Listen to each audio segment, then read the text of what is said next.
Alright, we got a 1964 Chevy C10. At some point in time, it got converted to a four-wheel drive. It's got 75-ish running gear. Last time I can tell that it's been ran was 2001. I pulled it in the shop because it's a nice, brisk -15 right now. I'm gonna see if it can run, just see what happens. Hopefully it goes well. We'll see. So at this point in time, I haven't really done anything to this truck at all besides open this up a couple times and put some WD-40 down on the hinges so that it actually opens pretty easily and all that. Otherwise, it's exactly how it came and got to me. The battery's obviously flat dead, but another thing that's actually pretty concerning is this didn't have an air cleaner at all, so this carb's been exposed. But if you get up in here and look down into the carburetor and then down into the intake, you can't actually see any garbage or anything in there. So hopefully that's going to be a good thing. But if you go down and pull some of these hoses and open this up here, looking into the motor, it doesn't have any sludge built up. So hopefully it was a pretty healthy motor when it got stopped and parked. What happened is the steering gear box went out, completely stripped out. You couldn't turn it whatsoever with the steering wheel at all. So hopefully it got parked because of that, and everything else should be in half decent shape. At least that's my assumptions. So I'm gonna go underneath here and spin the motor over. I've done it a couple times myself, and it sounds really good. A little bit of dragging, but that's not gonna be surprising at all. So I know how the internet works, so hopefully you can hear it a little bit and see that I'm not just absolutely crazy and trying to start a motor that is completely unhealthy.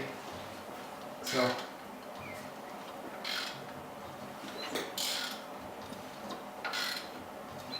I'm gonna start by pulling the battery, pulling the plug wires and marking them where they go so that I can pull it all off at once and just mark them and have everything in order so that I can just go in and spray all the cylinders all down at once and have no issue with that. So here comes some fun.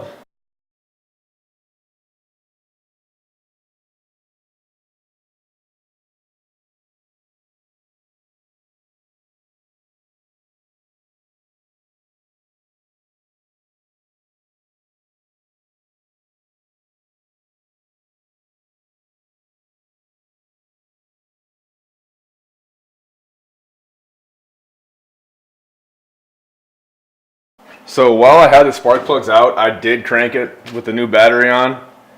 I'm not gonna go back and undo all the spark plugs to show you what happened, but all the spark plugs are out. I'm gonna go in there and crank it and show you that somehow the starter works, and the new ignition key that I put in, thank God, works too. So next thing, I'm gonna go check and see if I got spark. Should be pretty easy. On these last two cylinders, I'm going to show you what I did on the rest of them.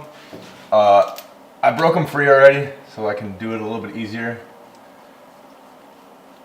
And they came all out all easily, and all looked really, really good. A little rich, kind of oily, but not too bad. I also broke this first one here, trying to break it free, but that's no big issue. When it comes to the fogging spray, I think I got mine from Napa, and I'm just using it because I can't put transmission fluid down in there and crank the engine over like that. Maybe it comes in. Just some basic fogging spray. Go in here, go where the spark plug is, down in there, and then you just spray into it. That way it has some sort of lubrication when it goes to start, and not just cranking over completely dry and just giving the engine a little bit extra of a chance to crank easily.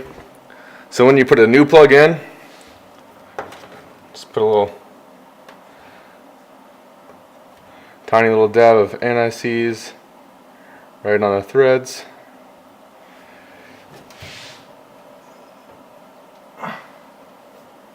Spin it in.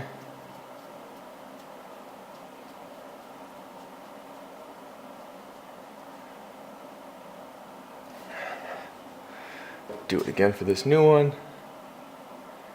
I also want to show or put pictures up of the original plugs that came out because they all look absolutely fantastic. So makes me feel that much better about this truck. So spin them on.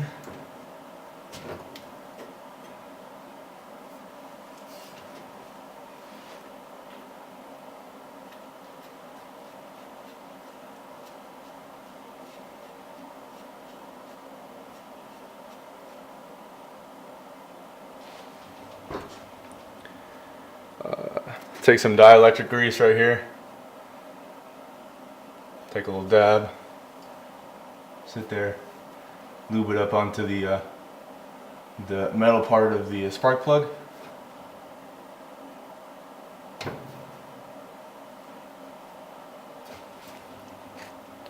And then take your spark plug wrench or socket, which I'm throwing around on, and then just tighten them up, and then I'm going to put the plugs back in, or plug wires back on.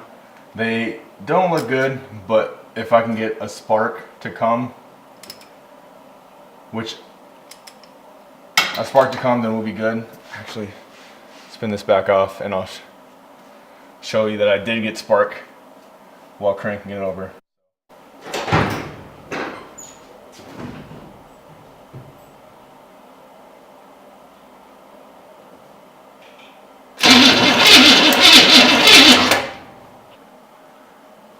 With the spark happening on number one, which seemed to be really good because I could hear the pop of the electrode inside the cab.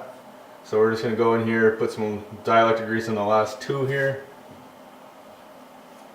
and then put all the wires back on. I'm just going to run with these till I can actually see if it's running or not, because I'm not really wanting to spend 40 bucks on a motor that won't fire or have to toss a bunch more money at.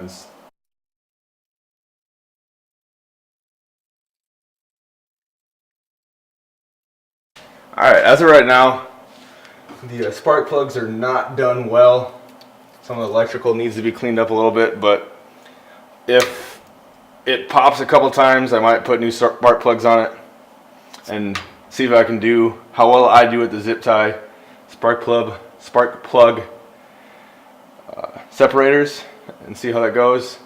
But as of right now, I'm gonna pull the fuel line off and the fuel pump, the vacuum to the fuel pump off, so that way that if it does run, that I'm not tanking whatever crap that's in the gas tank out and shoving it towards this motor or this carburetor.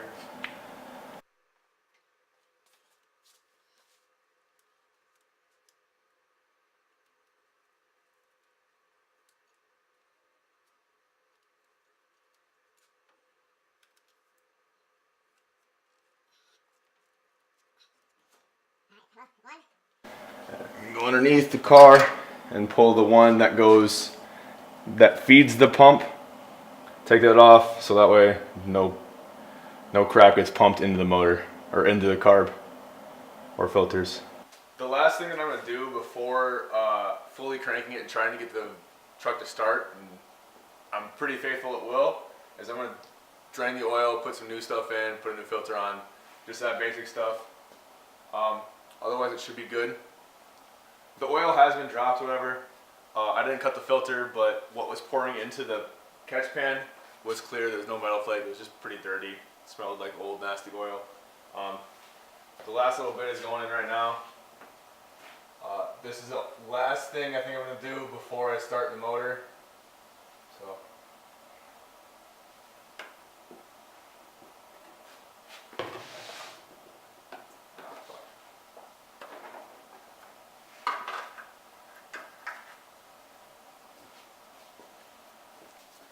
As of right now, all I've done is got a new battery, a new ignition key. I've changed the spark plugs, done the oil. Outside of that, I've done nothing else to this, and I'm fairly confident that this thing will start without much ease because the steering box went out. I think that's why I got parked.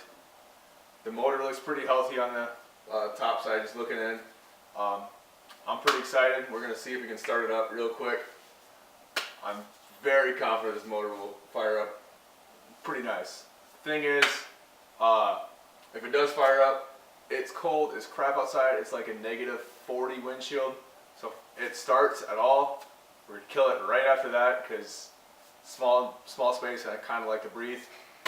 If it does run, if it gives above like 20-ish degrees, I'll try to back it out and try to get it to idle and get a video of that. But as of right now, we're going to see if she'll kick. Alright, you ready? Sure. Just a sec. Go for it.